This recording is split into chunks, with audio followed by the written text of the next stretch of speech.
datang juga syuting juga. Siapa namanya? Nabawi, Nah, baru Masjid Nabawi. dekat hotel hotel penginapan tak? Mm. Hotel apa namanya dia? Hotel apa namanya tuh hotel tadi? Hotel yang dekat Masjid Nabawi. Mm.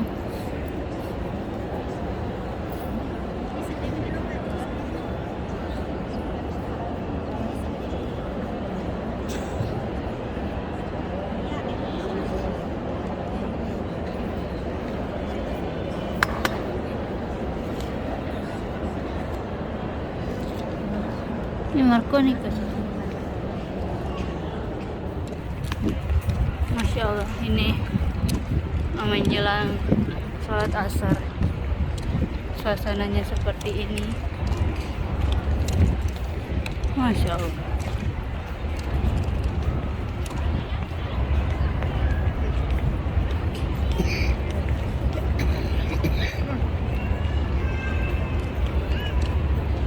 Rombongan sudah di depan duluan.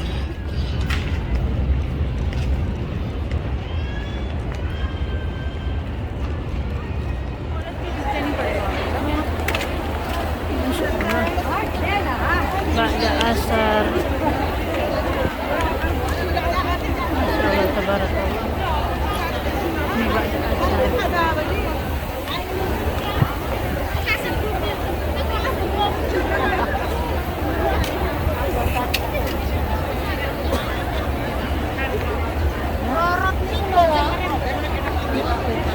Suasana ba'da asar.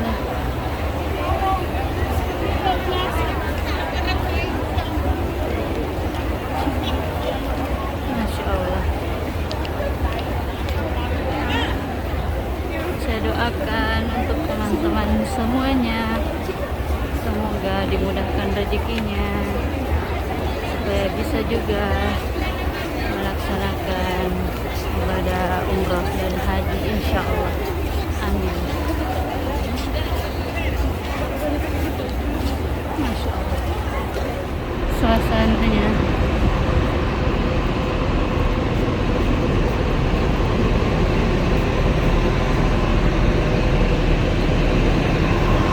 jadi hari ini hari kedua ba'da asar, kita jamaahnya Amhatur akan kumpul dan akan diadakan taklim yang dibawakan oleh Kiai Haji Ustaz Amirul Amri. Masya Allah, tabarakallah.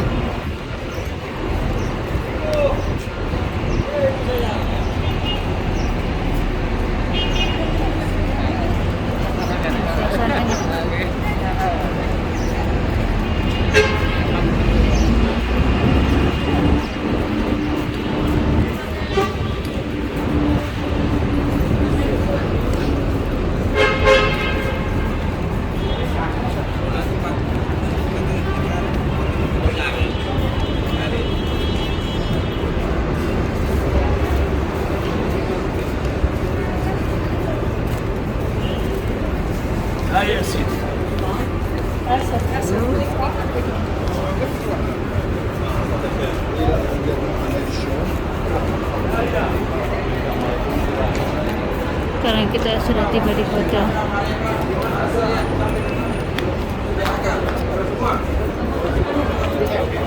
Assalamualaikum.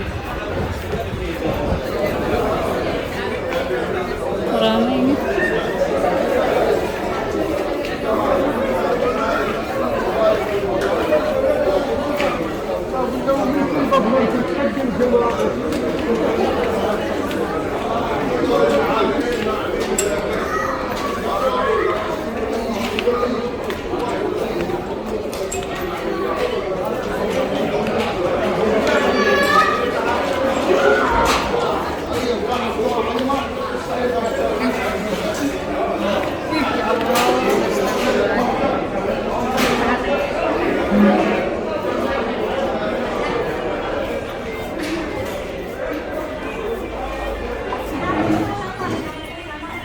BTW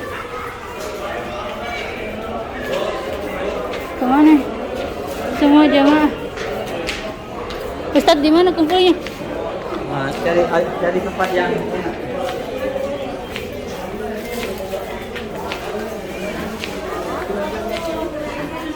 Sini Ustadz.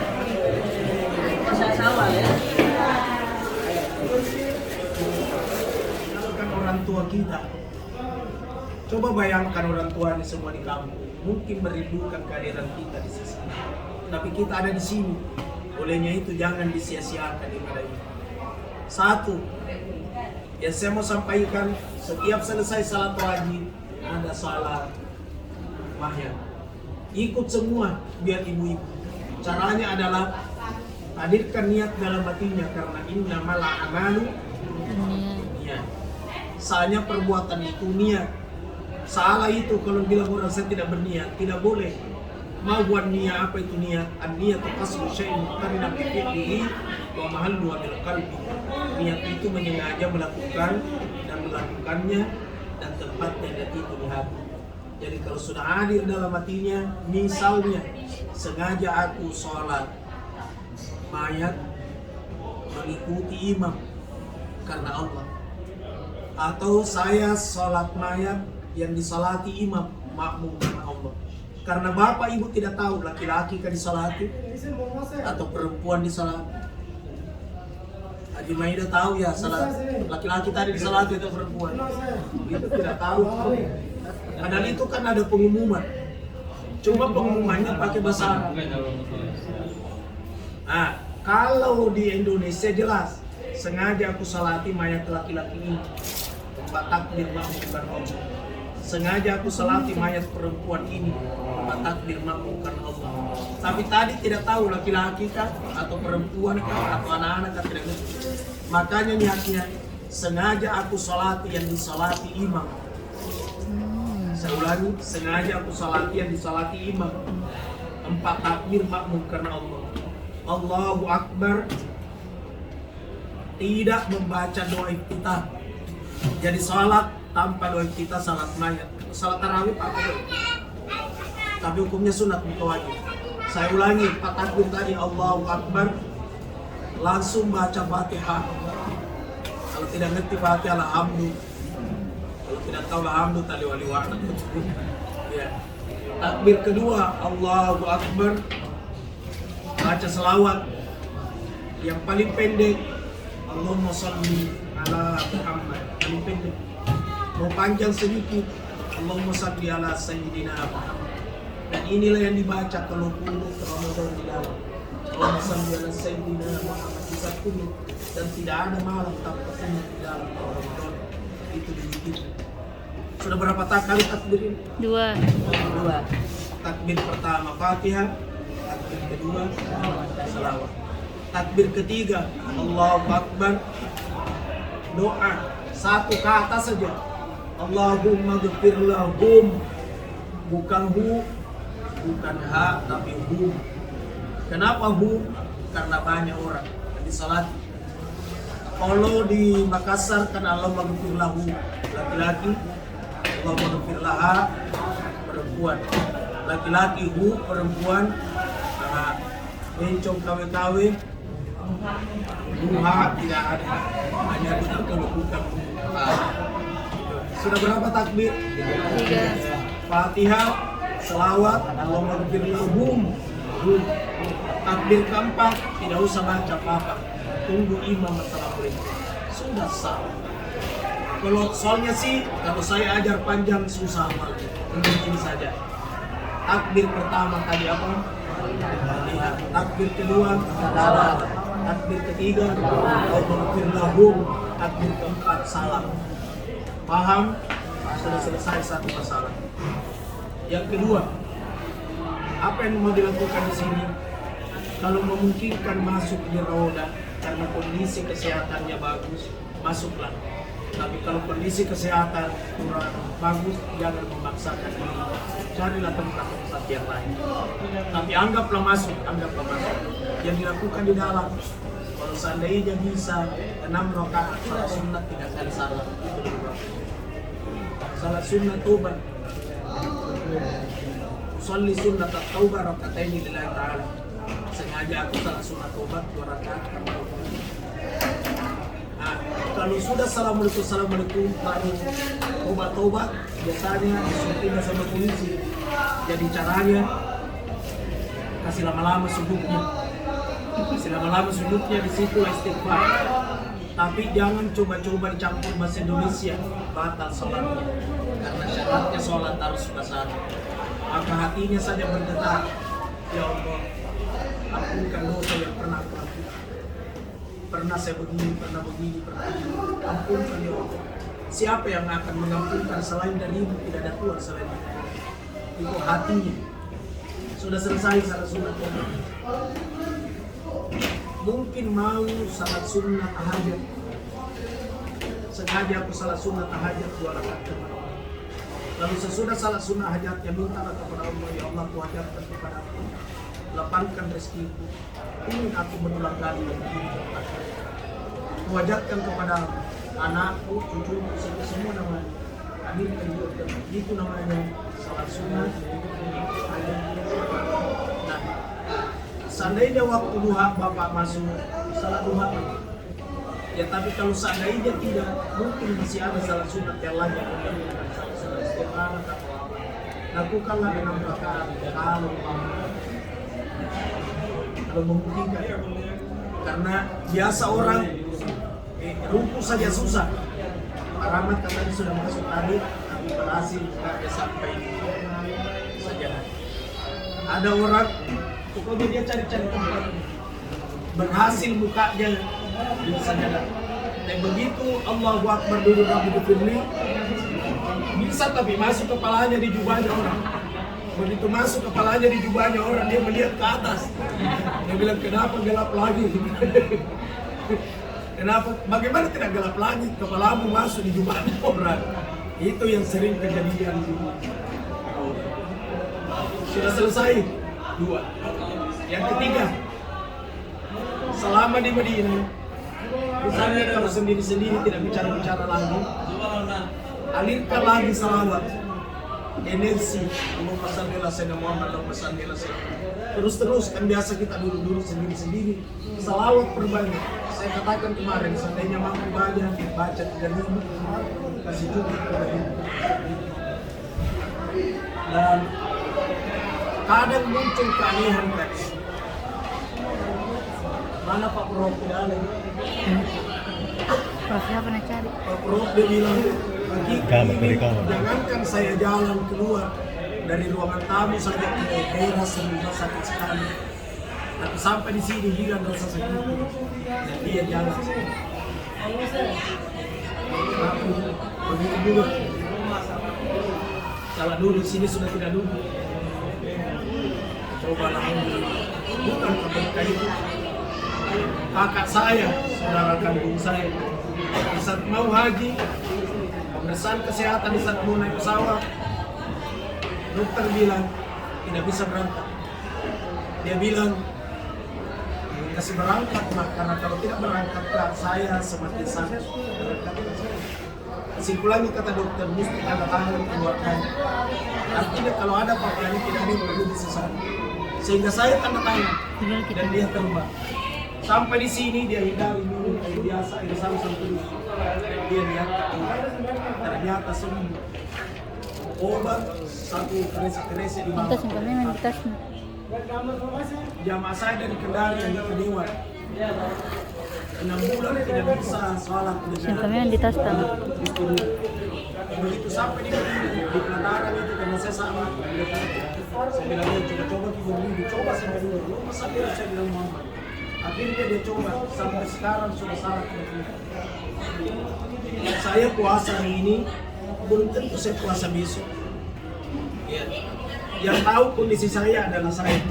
Tapi seandainya saya mampu, saya minta kekuatan kepada Allah, mudah-mudahan masih lanjut.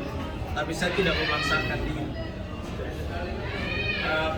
Puasa di Madinah itu 1 kali puasa di sini, 1000 kali di Makassar baru sama pahala. Kalau di Mekah 1 kali puasa, nanti 100.000 kali hari di Makassar baru sama pahala. Cuma ingat, jangan sampai puasa di 47 umrahnya Betul. Ya. Itu kan karena umrah itu energi, tenaga. Jadi bahkan saya minta hari keberangkatan kita nanti di Mekah tanggal 9 kalau saya tidak salah, tidak usah puasa di Iya, sini. tidak bisa.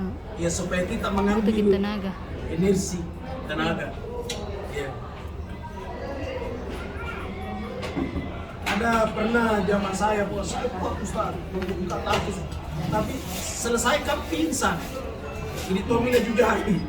Nah itu, jadi kalau memungkinkan silakan, kalau tidak ya carilah amalan lain.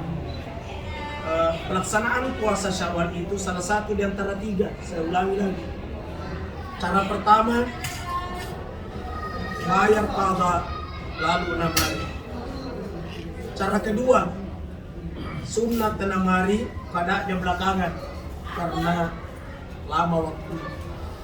Cara ketiga, puasa apapun dilakukan di bulan Syawal dan jumlahnya 6 hari, maka nilai puasanya itu 1 tahun.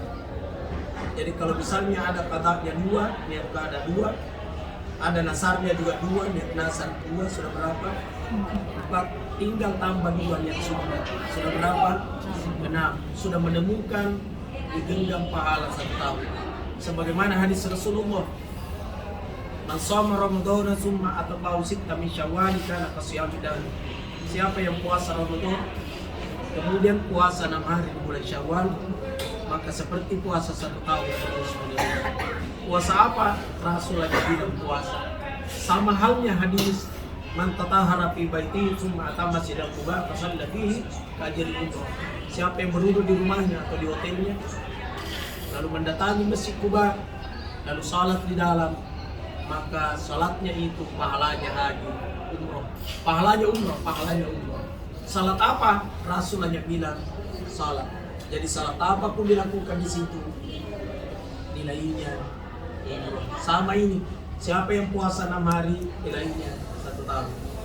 Tapi kalau tidak sanggup 6 di sini cukup 5. Tidak bisa 5, 4. Tidak bisa 4, 3. Tidak sanggup 3, 2. Tidak bisa 2, 1. Tidak bisa juga 1. Beli kurma kasih buka orang yang puasa, mendapatkan juga pahala puasa. Coba lihat sebentar di dalam, pasti banyak kasih buka orang di dalam masjid sebentar. Nah, sudah 4 saya urut. Yang terakhir, yang kelima, kalau dekat-dekat Raudah, dekat makam, ini akhlak. Jangan duduk lalu kakinya menghadap makam Rasul. Rasanya tidak sopan.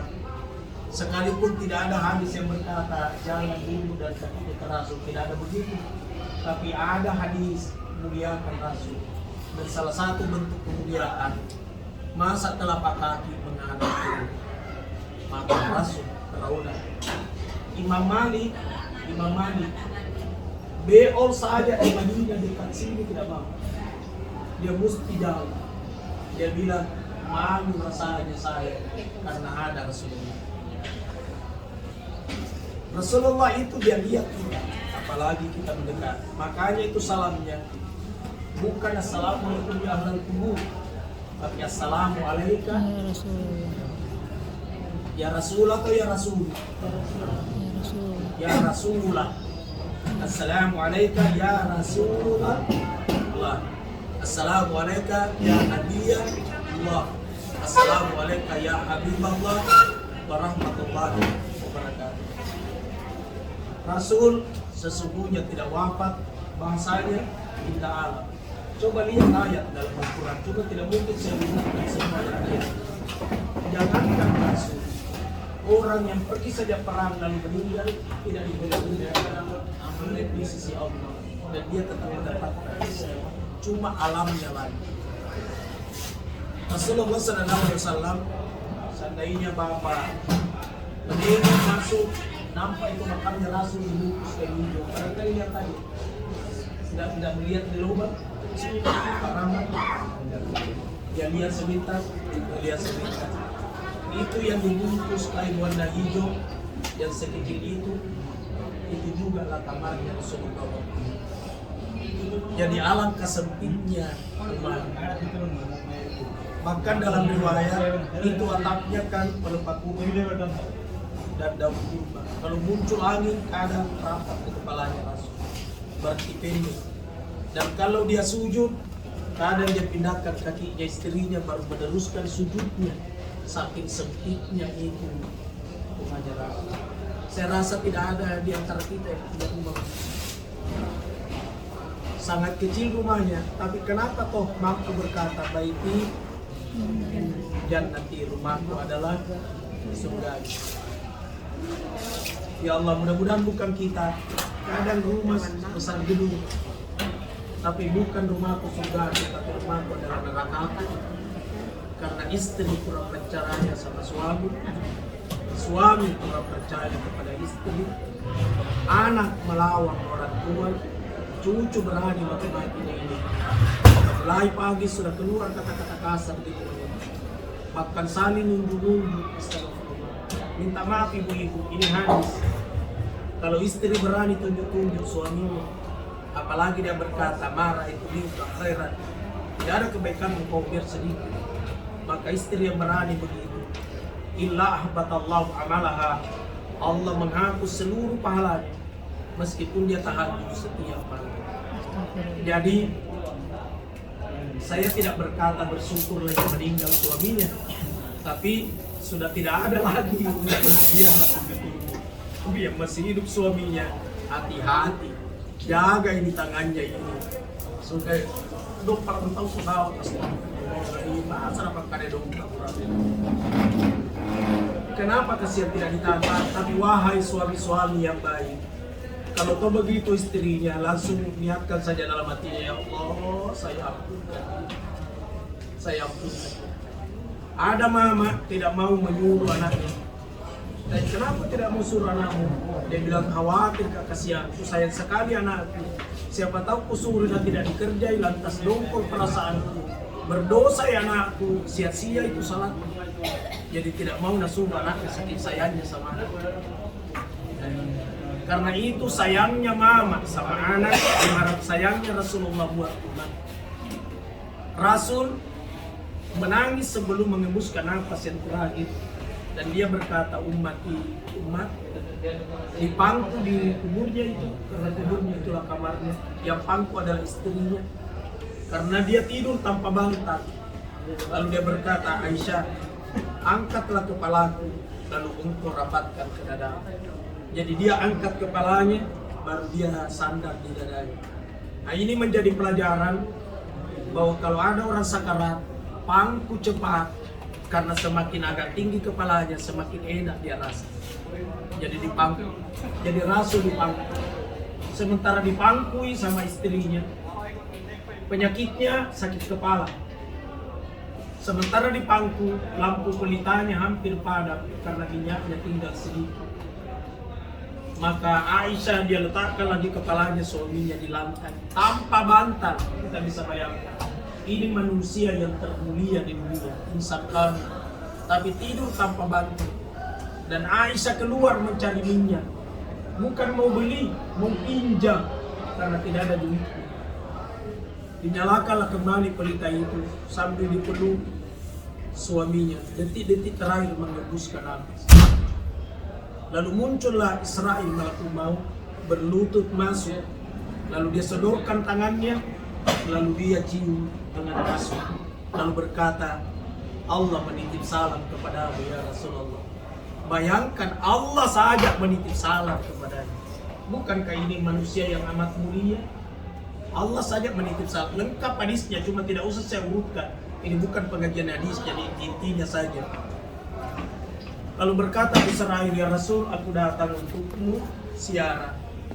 Tapi sekiranya kau reda, dan kau mau, engkau tidak keberatan, saya ambil juga nyawamu sekarang. Jadi ditawarkan. Dan Rasul bilang, ya Israil, ambillah nyawamu dengan sekuat tenaga. Aku sudah amat rindu dengan Tuhan. Al-Quran sudah sempurna 3 juz. Cabutlah nyawaku ya Israil dengan sekuat tenaga. Satu permintaan saya, di saat engkau cabut nyawanya umatku, jangan engkau keraskan. Biarlah aku yang menggantikan mereka. Coba bayangkan. Sama halnya mama, seandainya ada mama yang anaknya mau dioperasi kepalanya anaknya karena ada tumor di tengkorak kepala. Dan ini kepala mesti dikeluarkan datoknya. Seandainya bisa digantikan, maka mama pasti bilang, dokter, saya saja yang engkau operasi, jangan anak. Begitu semua mama. Mama biar kue sudah mau masuk di mulut, di gigi, tapi tiba-tiba lewat anaknya dan anaknya berhenti melihat ke mukanya mama, maka mama tidak makan dari itu. Balik tangannya ke mulutnya anak, lalu berkata makan mama. Begitu semua mama. Maka yang masih hidup mamanya bersyukur, masih ada kesempatan menatap wajahnya mama tersenyum, masih ada kesempatan menatap wajahnya bapak tertawa. Tapi seandainya sudah tidak ada, buatlah juga amalan di Madinah ini dan di Mekah pahalanya untuk mama. Caranya beli Quran satu di situ di mama, baru stempel wakaf. Tapi jangan beli Quran yang murah 25 rial, beli yang mahal, yang bagus covernya. Karena kapan yang 25 rial, palingan 1-2 jam itu kalau didapat dikeluarkan. Baru niatkan, ya Allah, pahala wakaf Quran ini. Dan jangan saya dihalangi atas pahala tersebut. Ampunkan dosanya, ampunkan juga dosanya. Seperti itu. Sampai di Madinah juga demikian. Di Mekah maksud saya, buat amal. Atau kalau memang memungkinkan, ini Pak Prof yang saya bilang tadi, masuk Prof, sudah jalan normal. Atau sekalian mendoakan orang tua. Siapa yang lakukan lebih afdal Bapak ini? Ya, karena keluarga dekatnya dia mampu menghadirkan orang tuanya dalam perasaan. Contoh Ananda Reza, bapaknya sudah tidak ada. Dan kalau dia umrahkan orang tuanya, dia mampu menghadirkan. Mudah sekali dihadirkan, karena begitu dia ingat langsung muncul orang tua. Diniatkanlah. Tapi umrah untuk masuk pertama, tidak usah niatkan siapa-siapa dulu. Untuk diri kita masing-masing. Nanti umrah kedua. Yeah. Nanti ada Ustaz Lukman, Ustaz Adi yang temani ke nanti. Saya lanjut dulu. Jadi Rasul berkata, cabutlah nyawaku dengan sekuat tenagamu. Tapi kalau engkau cabut nyawanya umatku pelan-pelan, biarlah aku menggantikan seluruhnya. Sampai-sampai Rasul itu berdoa, minta dimudahkan. Dimintanya kepada Allah, sesudah ngomong itu. Kata Rasul, Allahumma a'inni ala ghamaratil mauti wa sakaratil maut. Ya Allah, tolonglah aku atas sakitnya mati dan susahnya sakaratul maut. Bayangkan Rasul saja minta supaya dimudahkan ketika sakarat. Dan mulailah dicabut nyawa itu. Bergeraklah dari ujung kaki ke betis, betislah di lutut, lututlah di paha. Rasul buka matanya. Dia lihat kepalanya anaknya di sampingnya, Sayyidah Fatimah. Langsung dia peluk anaknya, dia tarik ke dadanya. Baru dia cium anaknya, lalu berkata, bersabarlah nak. Hari ini adalah hari terakhir saya. Dan hari ini adalah hari pertama saya. Ya, menangislah Sayyidah Fatimah. Coba bayangkan seandainya kita, orang tua kita dalam keadaan sakarat, lalu kita dibisik dengan kalimat seperti yang tadi. Maka berkatalah Sayyidah Fatimah, ya Rasul, Abba, kalau Abba berangkat, kepada siapa lagi saya bercanda dulu? Bahasa sekarang dengan siapa lagi saya curhat? Kata Rasul, bersabarlah nak. Kata Sayyidah Fatimah, iya Abba, tapi saya di belakang gimana?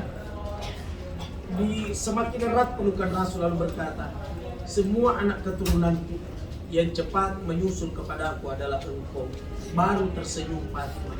Sampai Ummu Kalsum berkata, woi, kenapa kau ketawa? Dia bilang, nanti saya ceritakan. Dia gembira diberitahu sama abahnya bahwa engkau cepat menyusul kepadaku. Saya rasa beda dengan kita. Coba bapak kita sakarat, baru dia berkata, engkau cepat menyusul kepadaku. Kira-kira kita berkata aja bawa nih yang dikubahan.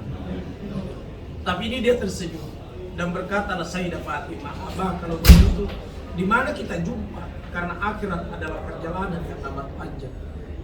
Di mana kita ketemu, kata Rasul, kau cari saya di pengadilan Qadhi Rabbul Jalil di padang mahsyar. Di saat kumpul semua manusia, saya hadir di sini. Tapi di sana kan banyak orang, Abah. Kalau saya tidak ketemu Abah, kemana lagi? Kau cari saya di sumur Al-Kautsar. Saya hadir juga di situ melihat menyaksikan umatku pada minum. Minum berdiri itu ada hadis melarang kecuali minum bersama-sama. Saya lanjut, jadi mereka pada minum saya hadir. Kalau saya tidak dapat apa di situ, kemana lagi saya? Kau pergi di titian Sirat al-Mustaqim di Sirat. Karena di situ saya hadir dan saya berdoa, Allahumma sallim, ya Allah selamatkan. Dan kalau mendapatkan syafaat Rasul, pertolongan Rasul, kalbarkil khatifi, seperti kilat menyambar sudah di sini. Siapa yang meraih itu? Salah satunya yang memperbanyak baca selawat. Itulah sampai saya bilang, kalau mampu 3.000 selawatnya di Madinah, di Soki beda. Mudah-mudahan dengan itu mendapatkan syafaat. Jadi kalau ada orang, mana bisa Rasul memberikan pertolongan? Hadis yang bilang, jadi Rasul memberikan pertolongan, tapi Allah yang memberikan ini. Itu kan, apa bedanya saya sudah tidak ada di Makassar, tapi saya bilang sama anggota saya, mau saja lihat tanda tangan di sini. Sama, apalagi Rasul. Nah, kalau saya tidak ketemu Ya'ba di titian, kemana lagi? Kata Rasul. Lukan udolona pengalatala budolongan nak.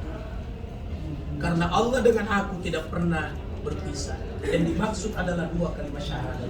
Kapan asyhadu alla ilaha illallah musti wa asyhadu anna muhammadar rasulullah. Maka jangan engkau berpisah dengan 2 kalimat syahadat sampai napasmu keluar. Ya Allah, putuslah nyawanya Rasulullah pada hari Senin. Daun kurma di Madinah langsung mulai. Binatang-binatang tidak mau lagi makan. Untanya Rasulullah mogok makan. Bahkan pada akhirnya loncat turun di sumur dan unta itu juga meninggal. Ini untanya Rasul, unta kesayangan kendaraannya. Seandainya ada mobil waktu itu, anggaplah Rubicon atau Alphard. Ya, jadi unta terbaik. Mati juga untanya. Umar ibn Khattab pergilah diberitahu di rumahnya. Begitu diketok pintu, langsung Umar ibn Khattab loncat tarik pedangnya. Karena dia mengira berita perang. Apa? Dia bilang, pada mata Rasulullah SAW, sungguh wafat Rasul. Langsung dia tunjuk pedang. Coba ulangi kata-katamu 1 kali lagi, pisahkan kepalamu. Artinya tidak sanggup dia dengar kalau Rasul wafat. Maka pulanglah orang itu. Nanti yang memberitahu ulang adalah Abu Bakar As-Siddiq, dan pedang itu masih ada di tangannya Umar. Langsung jatuh pedang itu di tangannya dan Umar pingsan. Jadi kalau melihat orang meninggal dalam sarafnya pingsan, normal itu, wajar itu. Jangan berkata kurang iman. Apa kurang iman? Saya tidak iman. Pingsan. Bilal bin Rabah tidak mampu lagi azan. Berhenti azan. Dan tangisannya abir air matanya, darah yang keluar dari matanya. Nangis terus. Tidak mampu azan dan berhenti azan. Karena di saat dia coba kalimat asyhadu anna Muhammad, pingsan, tidak bisa selesai. Bahkan itu tadi yang saya sampaikan bahwa ada tiang di Raudah itu namanya Imadut Taubat, yang inilah yang dipeluk. Lalu berkata, ya Rasulullah, ya Rasulullah. Kata orang, mana Rasul tiang kau peluk? Dan saya lihat duduk di sini. Nah, tidak bisa terbantahkan karena dia lihat. Dia lihat, kita tidak lihat. Itu. Apa bedanya kalau seandainya ada yang ditakdirkan oleh Allah mimpi ketemu dengan Rasulullah? Ya Allah. Nanti azan lagi Bilal, lama. Disuruh sama, karena capek orang perang, maka disuruh azan sama Abu Bakar. Dia bilang, saya tidak sanggup. Disuruh sama Umar, saya tidak mau. Disuruh sama Utsman dan Ali, dia bilang minta maaf, berbahasa kita, tidak sanggup. Saya tidak sanggup. Nanti cucunya Rasul Hasan Hussein yang suruh. Kalau bahasa anak-anak, Om, mau sekali saya dengarkan suaranya Om azan. Karena kalau Om azan, biasanya kakekku langsung muncul. Maka tolong Om azan. Berkatalah Bilal, Khulafaur Rasyidin yang suruh saya berkata saya tidak mampu. Tapi engkau yang suruh saya, engkau adalah cucu kesayangannya Rasul. maka saya akan tunaikan, karena saya tidak mau kakekmu tidak senang kepada karena engkau adalah, maka azanlah dia. Di saat dia azan, maka masyarakat diam, orang sakit yang dengar suara itu lari semua ke masjid. Ya Allah ya Rabb. Nah sekarang sejauh mana kecintaan kita kepada Rasul sebagai sosok manusia yang paripurna? Dia amat sabar, dia amat pemurah, dia amat penyayang. Semua adalah kesempurnaan ada sama dia. Mari kita mencoba mencontoh, tentu tidak bisa 100%. Kesabarannya Rasulullah, kepemurahannya Rasulullah, ketawaduannya Rasulullah. Tidak usah 100%, 50% saja kita tidak sanggup. Sepersekian kita ikuti Rasulullah. Dan kita selalu berharap semoga kita menjadi umat Rasulullah bukan saja di dunia, tapi hingga di akhirat kelak. Harta yang Bapak Ibu gunakan ke sini, satu, Allah malu tidak menggantikan Bapak Ibu. Yang kedua, inilah harta yang hakiki, karena yang ditemukan di akhirat yang seperti ini. Karena harta itu dua pertanyaan, dari mana hartamu kau temukan, di mana hartamu kau manfaatkan. Maka harta yang abadi adalah yang dipakai mendekatkan diri kepada Allah. Saya rasa ini yang saya sampaikan. Pengumuman senantiasa akan ada di grup. Ya, kapan siara luar, hari Sabtu barangkali. Sabtu insya Allah kita berangkat ke Masjid Kuba. Ya, Masjid Kuba kita berangkat. Sekalipun kemarin penerbangan pertama sudah mampir, penerbangan kedua yang belum. Tidak apa-apa, nanti kita berangkat lagi. Saya selalu berupaya maksimal menampilkan yang terbaik lah buat Bapak Ibu. Dan tapi yang layani Bapak Ibu itu bukan malaikat, manusia biasa. Maka tolong kita saling memaklumi, mari kita saling memahami. Tidak, kesempurnaan itu hanya milik Allah dan hanya milik Rasulullah. Selain daripada itu tidak ada kesempurnaan. Pasti ada kekurangan-kekurangan. Tapi kalau kita senantiasa bersabar, innallaha ma'as-sabirin. Raihlah pahala sebanyak mungkin, lalu jangan dihapus pahala itu. Yang menghapus pahala itu ada 4 minimal. 1, terhapuslah pahalanya anak yang mendurhakai orang tuanya. Terhapuslah pahalanya istri yang mendurhakai suaminya. Terhapuslah pahalanya yang ada bombek-bombeknya. Jadi punyailah prinsip, biarlah dia bombe saya tidak bombe dia. Yang keempat, terhapuslah pahalanya orang yang gemar konsultasi sama dukun. Biar garis-garis tangannya juga suruh lihat sama lu. Dia bilang dukung, oh memang tidak bisa maju usahamu. Kalau ada uangmu ini, lalu kau belanja habis ya karena kau belanja. Dia nganggung-nganggung, dia percaya itu terhapus pahalanya 40 hari. Nah, jadi jangan kita setengah mati kasihan cari pahala tapi ternyata terhapus. Nah, masih ada hadis lain, fitnah, menghina, Allah wa'ala bisawab, subhanakallah bihamdih. Ada pertanyaan? Inilah yang saya sampaikan. Al-Fatihah.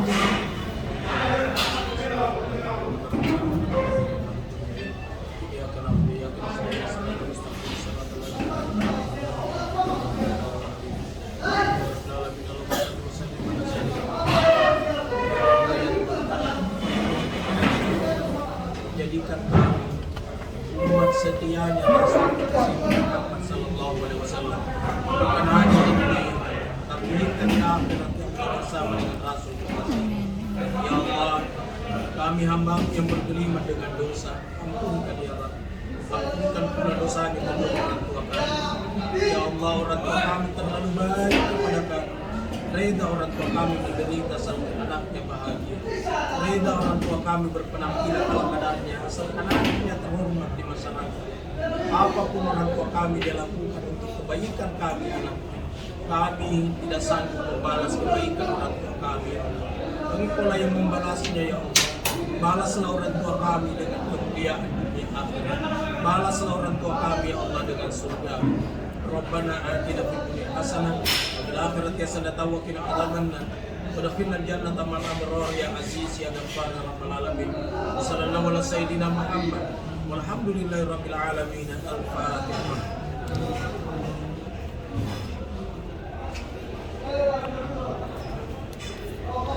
Assalamualaikum warahmatullahi wabarakatuh.